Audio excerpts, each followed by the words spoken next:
अम्बरीश के पास दुर्वासा पहुंचे तो भक्ति के द्वारा रस वृद्धि कैसे होती है, क्योंकि वो तो भक्त थे, संत हृदय थे। देखा कि दुर्वासा आए हुए हैं, वैसा नहीं कि प्रतिक्रिया उसने मुझे मारने का बहुत अच्छा हुआ, दंड हुआ। अम्बरीश प्रभु से प्रार्थना करने लगे, प्रभु दुर्वासा की रक्षा कीजिए।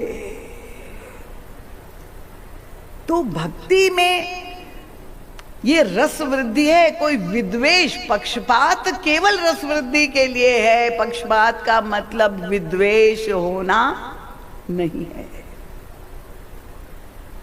तो श्री सीता जी की सखी जब प्रभु का के श्रृंगार, बहिरंग श्रृंगार का दर्शन करा के जो संकेत कर रही है, उसका उद्देश्य क्या है? वो बताना ये चाहती कि ये जो मयूर का पंख प्रभु ने सिर पर बांधा है, ये देवी आप ही की वाटिका का मयूर है। और पंख ही नहीं, उसके साथ मोर पक्ष सिर सोहत नीके, गुच्छ बीच बिच कुसुम कली के। ये अद्भुत श्रृंगार कैसे हो गया, किसके द्वारा हो गया? ये तो भगवान श्री राम के साथ उनके जो अनुज है श्री लक्ष्मण जी महाराज, इनकी जो उपस्थिति है उसकी कितने रूपों में व्याख्या की जा सकती है, क्योंकि प्रभु के प्रत्येक मनोभाव के वे साक्षी ही नहीं है, उनके सहायक भी है, सहयोगी। तो जब प्रभु के हृदय में काव्य रस का स्फुरण हुआ, श्रृंगार रस हिलोरे लेने लगा, तो साधारण प्रतिक्रिया तो यही होती कि श्री किशोरी जी सामने हैं और वो श्रृंगार की कविता, आजकल वैलेंटाइन डे के रूप में अपने स्नेह का निवेदन कर दे अपनी प्रेमिका को, अपनी प्रिया को। पर प्रभु ने एक शब्द का वाणी विनिमय श्री किशोरी जी के साथ नहीं किया है। क्या अद्भुत भाव मिलन है। श्रृंगार रस की कविता बनी, सुनाना भी कवि चाहता है, पर किसको श्रोता बनाया? अपने छोटे भाई लक्ष्मण को। और लक्ष्मण जी को जब कविता सुनाने लगे प्रभु, लक्ष्मण जी समझ गए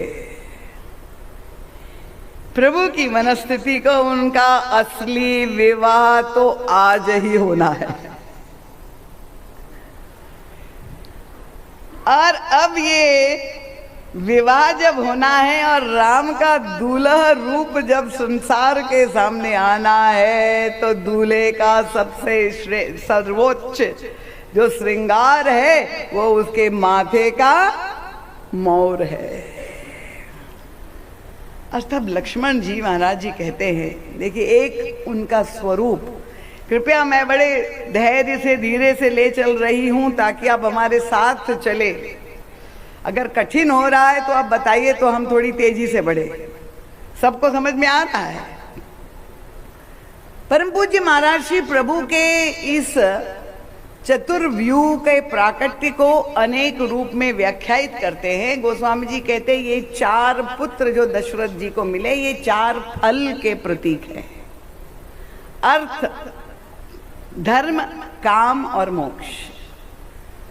तो एक अर्थों में श्री लक्ष्मण जी काम के प्रतीक है, और ये श्रृंगार रस का प्रसंग है जहाँ भगवान और भक्ति का मिलन होना है, तो वहाँ काम रूपी लक्ष्मण जी की उपस्थिति परमावश्यक है। दूसरी व्याख्या परम पूज्य महाराज श्री कहते हैं कि जब लक्ष्मण जी ने देखा कि प्रभु घूम घूम करके, क्यों आए थे पुष्प वाटिका में? सुमन संचय करने के लिए। और प्रभु जो बहुत सुंदर खिले हुए सारे फूल थे, पुष्प थे, वो सारे सुमनों को चुन चुन के उन्होंने अपने हाथ में दोने में सजा दिया। श्री लक्ष्मण जी महाराज पीछे पीछे चल रहे थे और तब वो जो संवेदनशील हृदय एक कवि का होता है, उन्होंने ये अनुभव किया कि सुमन तो सारे चुन गए, प्रभु के कर कमल में पहुंचकर और पुष्पित पल्लवित इनके हृदय फूले जा रहे, पर ये जो कलियां थी जो अभी तक खिल नहीं पाई थी, ये बड़ी दुखी हो गई कि प्रभु आए भी और आज भी हम वंचित रह गए, उनके स्पर्श से प्रभु ने हमें नहीं चुना। ये क्या संकेत करता है? परम पूज्य महाराज श्री कहते हैं, ये जो अत्यंत पुष्पित पुष्प है, जो फूल है, वो तो मानो भक्तों की विकसित भावना का प्रतीक है। पर ये जो कलियां है, ये अधखिली कलियां वो है कि जिनकी अभी तक उनका अंतःकरण, उनके हृदय में सारी भावनाएं अभी विकसित नहीं हुई है। ये अधखिली साधिकाएं हैं। अब प्रभु ने पूर्ण का तो चुनाव कर दिया, पर जो अपूर्ण रह गया तो वहां श्री लक्ष्मण जी जीवाचार्य के रूप में, संत के रूप में, भगवंत और संत दोनों साथ साथ वाटिका में घूम रहे हैं। ये संसार की वाटिका में आज भी प्रभु घूम रहे हैं। कहीं कोई खिला हुआ सुमन मिल जाए और प्रभु उसका चयन कर लेते। पर निराश मत होइए।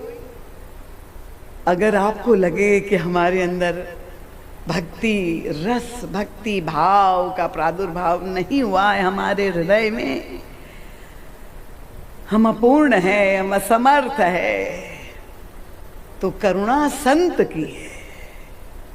श्री लक्ष्मण जी महाराज ने वो सारी अधखिली कलियों को चुन लिया, एकत्रित किया। आप निराश मत होइए। और संत ने चुन ही नहीं लिया, इसका इतना सुंदर सदुपयोग कर दिया कि पुष्प तो प्रभु के हाथ में सुशोभित हो रहे, कलियां प्रभु के माथे पर स्थान प्राप्त कर लेती। ये संत का ही कृपालुता का दर्शन। सारी अलिया श्री किशोरी जी की उस दिव्य श्रृंगार का दर्शन करती है। महाराज श्री कहते ये पुष्प वाटिका क्या है? ये अलियों और कलियों का प्रसंग है। कहां स्थान प्राप्त कर लिया? संत की कृपा से प्रभु लक्ष्मण जी ने सुन लिया। प्रभु दूल्हा रूप में अब उनका मोर बनाना है। वो प्रभु को अंदर लता कुंज वे निकुंज वे ले जाते हैं धीरे से। प्रभु के माथे पे ऐसा सुंदर अलंकार काव्यात्मक श्रृंगार किया है, गुच्छ बीच बिच कुसुम के, और सारी कलियां सजा दी। और जहां दूल्हे के माथे पे कलंगी होती है, वो कलंगी के स्थान पर मोर पक्ष धारण कर दिया। ये लक्ष्मण रूपी दीवाचार्य का उद्देश्य क्या था कि प्रभु अब आपके हृदय की जो भावना है वो संसार के सामने प्रकट हो जानी चाहिए। मिथिला के लोगों को जानकारी हो जानी चाहिए कि अब ये ब्रह्म निष्पक्ष नहीं रह गया। भक्तों का भगवान कभी भी निष्पक्ष नहीं होता, वो पक्ष धारण कर लिया है उन्होंने। श्री किशोरी जी की वाटिका का धन्य है। योगी जन जन्म जन्मांतर तक जो साधना करते हैं फिर भी उस ब्रह्म को नहीं प्राप्त करते। वो पक्ष जो विदेह की भूमि में पक्ष नीचे गिर गया, उस पक्ष को श्री लक्ष्मण जी महाराज ने उठा करके प्रभु के माथे पर बांध करके उनकी पक्षधरता को प्रकट कर दिया। तो भक्ति का जो उद्देश्य है, प्रभु को पक्षधर बनाना है।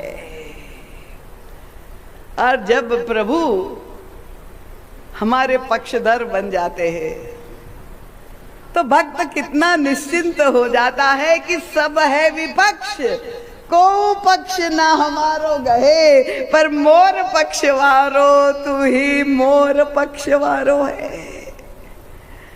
प्रभु अगर हमारे पक्षधर हो गए तो ये संसार वाले चाहे माने चाहे न माने। और इसीलिए ये सम्मान सखियां श्री किशोरी जी को प्रोत्साहित कर रहे हैं। उनके हृदय में अनुराग की वृत्ति, स्नेह की वृत्ति की अभिवृद्धि कैसे हो, उनका देवी अनंत अर्थ। देखिए, रसिक जनों के पास वो अंतर्भाव, वो अंतर्दृष्टि प्राप्त होती है।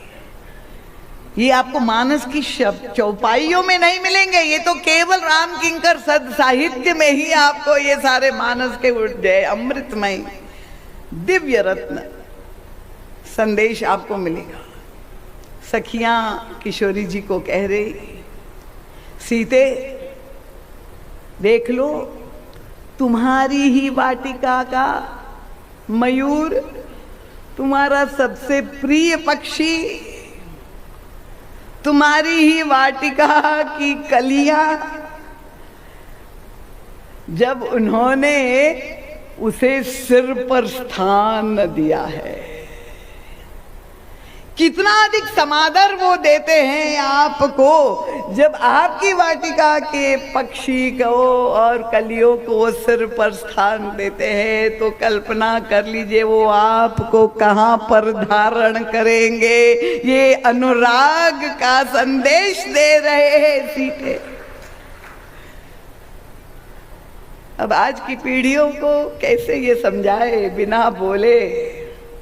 यहाँ तो एक ही शब्द है, आई लव यू। ये लव लव करते, पर लव किसको कहते हैं? गोस्वामी जी के काव्य में जो श्रृंगार है और कितना गहरा संदेश है। श्री किशोरी जी उस भाव रस में डूब रही है और अद्भुत स्थिति हो गई। कविता करते करते प्रभु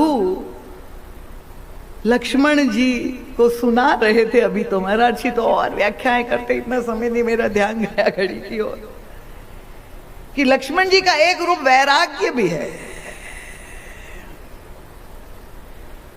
और वैराग्य रूपी लक्ष्मण को प्रभु श्रृंगार की कविता सुना रहे हैं। क्या अद्भुत ताना माना है। कृपया उसी मर्यादा में उसका आनंद लीजिए, क्योंकि जब ये ध्वनि हो रही थी पराभक्ति के आगमन की वाटिका में, तो वहां केवल एक ही श्रोता नहीं था, वहां तो दो दो दर्शक उपस्थित थे। केवल प्रभु के कर्णकुहरों में वो स्वर पहुंचा और प्रभु अपने आप को परिवर्तित अनुभव कर रहे हैं। इसलिए वो लक्ष्मण जी की ओर देख रहे हैं कि उस पर कोई प्रभाव नहीं दिखाई दे रहा है। और तब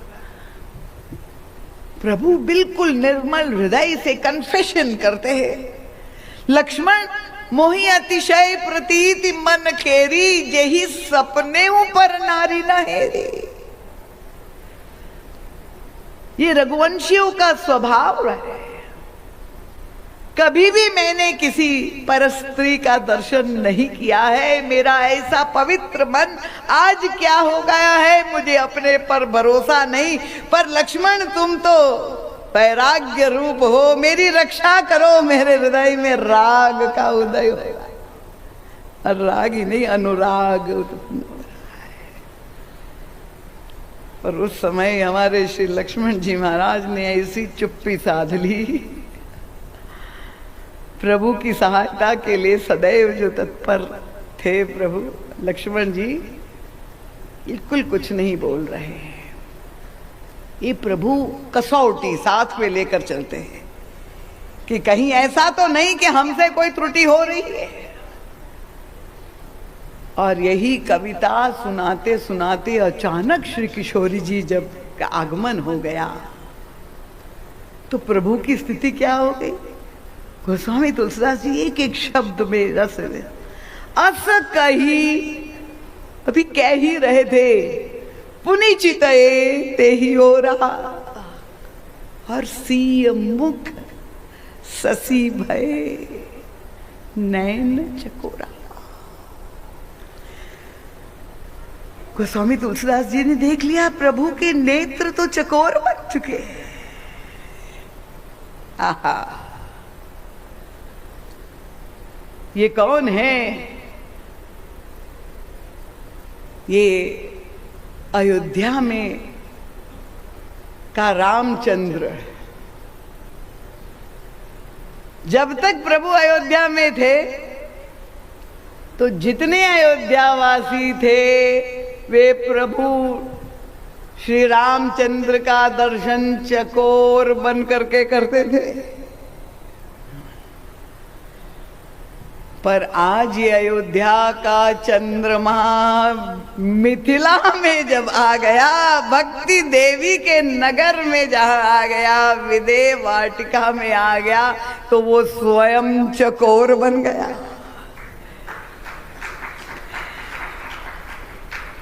महाराज जी कहते भक्ति की पराकाष्ठा सर्वोत्कृष्ट रूप है। वो प्रभु को केवल भक्त लोग उन्हें केवल वशीभूत नहीं कर देते हैं प्रभु को, जो भक्त कहते हैं उसको करने के लिए बाध्य ही नहीं कर देते। प्रभु के अंदर पक्षधरता ही उत्पन्न नहीं कर देते। देखिए भक्ति की शक्ति, इसीलिए प्रसन्न हो गए गोस्वामी तुलसीदास जी के भक्ति में भगवान पक्षधर ही नहीं हो गए, स्वयं पक्षी बन गए, चकोर बन गए।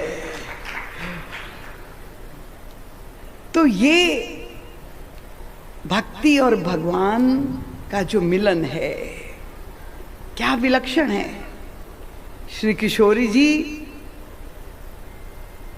और प्रभु जो मिलते हैं, इसमें के ना शब्द का प्रयोग है ना स्पर्श का तो प्रश्न ही नहीं है, केवल आंखों में दर्शन, दर्शन में संदेश, और उसके द्वारा जो पूर्ण भाव मिलन है उसकी पराकाष्ठा ये है कि भगवान पक्षधर बन जाते हैं। तो एक तो ये भक्ति सिद्धांत का सशक्त दर्शन पुष्पवाटिका में होता है, पर इसकी पृष्ठभूमि क्या है।